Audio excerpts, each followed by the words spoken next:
मेरी जो खुराक है ना वो एक रूटीन के आदमी से ज़्यादा है। मेरे ख्वाबों में रहती हैं ये बिरयानियाँ, पास्ते, चरखे, मुर्गे ये चीज़ वाली स्लाइसेस वाली चीज़ ब्रेड्स। तो मैं और मेरे हस्बैंड ना एक दफ़ा चले गए कहीं खाना खाने, तो उन्होंने देखा रेगुलर सा कपल आया है, ज़्यादा से ज़्यादा एक औरत है, कितना ही खा लेगी। तो उन्होंने कहा बस आप एक ये कढ़ाई मंगा लें।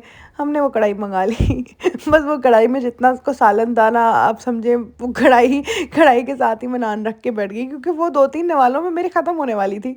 तो फिर उनको समझाया कि भाईजान ये रेगुलर रेगुलर कपल नहीं आया, आप समझें कि 2 नहीं 3-4 आदमी आए हुए हैं खाना खाने। फिर हमने ज़्यादा सारी 2 कढ़ाइयाँ और मँगाई। तो ये है हमारे खाने-पीने के हालात। तो हमें कब जब कोई बुलाता है ना अपने घर खाने के लिए, तो हम कभी ना नहीं करते, हम फ़ौरन तैयार हो जाते हैं। तो ये हमारी एक बहन है, उन्होंने हमें बुलाया, इतने मज़े के खाने बनाए, क्या ज़बरदस्त प्लेटें लगाई। आप खाने खाने की शक्ल देखें, चावलों की शक्ल से पता चलता है कि कितने लज़ीज़ चावल हैं। मेरे चावल बनते हैं तप्पा-तप्पा चावल, ये हैं खिले-खिले चावल। और ये जो कबाब और ये घर में बनी हुई ब्रेड थी, आला थी, उसके अलावा ये जो गोल्डन और वाइट का कॉम्बिनेशन है ना, ये खूबसूरत तरीन किस्म की डिशेज़ के अंदर खाना सजाया गया मेरे मेरे लिए। मैं खुशी से और उसके बाद खा-खा के पागल हुई पड़ी थी। मेरे बच्चों ने खाना खा के यम्मी यम्मी के नारे लगाए, जिससे पता चला कि खाना वाक़ई बहुत अच्छा था। मेरे बच्चे ना इतने कोई बस मुँह फट हैं कि फ़ौरन दूसरे को बता देते हैं अगर खाना ठीक ना बना हो।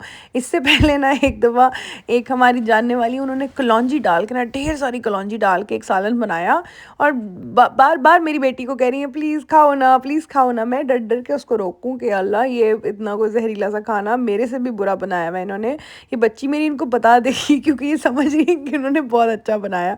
लेकिन वो बाजी बाज़ ना आई। आखिर बच्ची ने मेरी ने 2-3 फक्कियाँ लीं, बच्ची का गंदा मुँह बना, उसके बाद भी उनको समझ ना आई। उन्होंने फिर आके उसको पूछा खाना कैसा लगा? तो मेरी बेटी ने ना वो हाथ के नीचे की तरफ इशारे कर के कहा यक्की, इट इज़ सो यक्की। तो मेरा ये मसला है कि मेरे बच्चे बहुत बदतमीज़ हैं, अगर खाना अच्छा ना बना हो बता देते हैं। तो ये खाना वाक़ई अच्छा था, बच्चे भी खुश, हम भी खुश। खा पी के उसके बाद हमने सोचा कि थोड़ी ग्रोसरी कर लें, इतना कोई चैनल चल रहा है आजकल, तो घर में खाने तो मज़ीद पकाने पड़ेंगे। बच्चों ने ट्रॉलियों में चढ़-चढ़ के डांस किया, सारी दुनिया को अपने तमाशे दिखाए, खीरा खा गए। हालाँकि हम ये कॉस्को के बिज़नेस सेंटर में गए थे, वहाँ पूरा पैक 12 का खीरों का मिलता है। बच्चे एक-एक पकड़ के एक-एक खीरा खा गए। जाके उनसे माफ़ी माँग के उनको पैसे देने पड़े कि भाई वो जो एक-एक खीरा हमने आपके डब्बे से कम किया है, उसका क्या हिसाब-किताब है।